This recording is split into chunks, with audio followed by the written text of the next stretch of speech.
So now that we have now been able to establish the fact that our unknown numbers are n, comma, n plus 1, comma, n plus 2, we can now solve our question.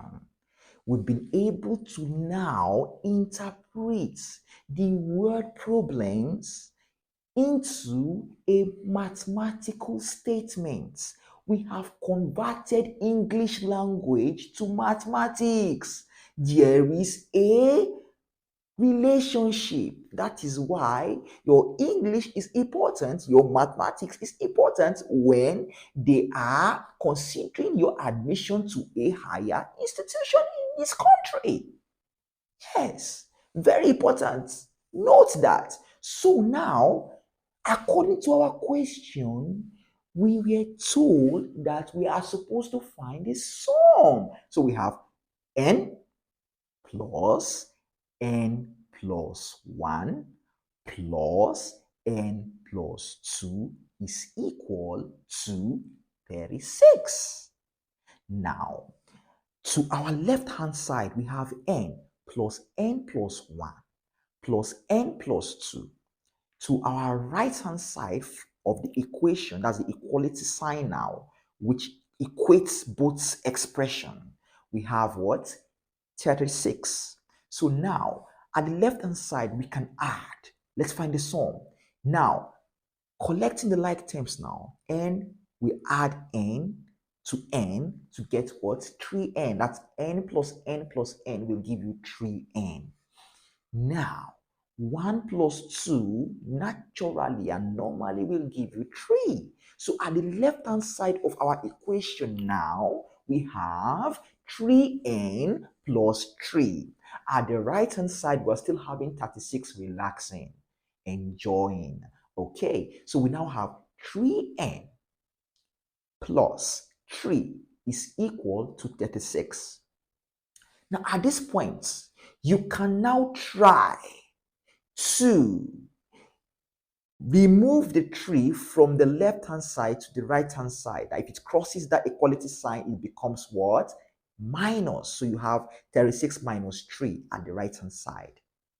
But then another simple way of you to analyze this perfectly is to note this. I've told you, if you are finding the unknown in our previous, if you're watching our videos, in our previous videos, there was a particular video I mentioned it and I explained that you have to try as much as possible to isolate the unknown.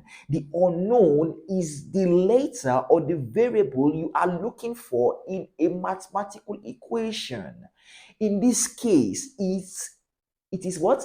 N. N is the unknown. N is what we are looking for. We're going to find the other numbers, but we need to find N first. So to find N, we need to make sure every number at the left hand side disturbing n, because they are like nuisance now, they're disturbing n, they have to go, they have to give way, they have to leave n alone, they have to make sure they go away so that n can now be isolated and remain alone. That is when you can now say you have found n. That is when you can now say you have found n. So we have 3n plus 3 is equal to 36. And I've already explained in one of our videos that for every equation you can do any mathematical operation at the left hand side as well as the right hand side at the same time to balance that what equation. So in other words, whatever you are going to do at the left hand side of any equation, that same thing must be done to the right hand side of that equation. So instead of the fast means of solving that I mentioned earlier, you can now say, okay, 3n plus 3 minus 3 is equal to 36 minus 3 at the right hand side. Now, at the left hand side, that's 3n plus 3 minus 3 plus 3 minus 3. Now, in mathematics, plus a number minus that number is 0. All right? you have 3 mangoes, and then you take away the 3 mangoes. You're no longer having mangoes, right? So you have 3n now. Okay, so now at this point we have our 3n plus 3 minus 3 at the left hand side, and then we are having 36 minus 3 at the right hand side. Now, of course, the plus 3 and minus 3 will cancel out, and then you're left with your 3n at the left hand side while you're having 33 at the right hand side, because 36 minus 3 is going to give you 33. So at this point now, you can now divide both sides by what? By 3, which is the coefficient of what? Of n.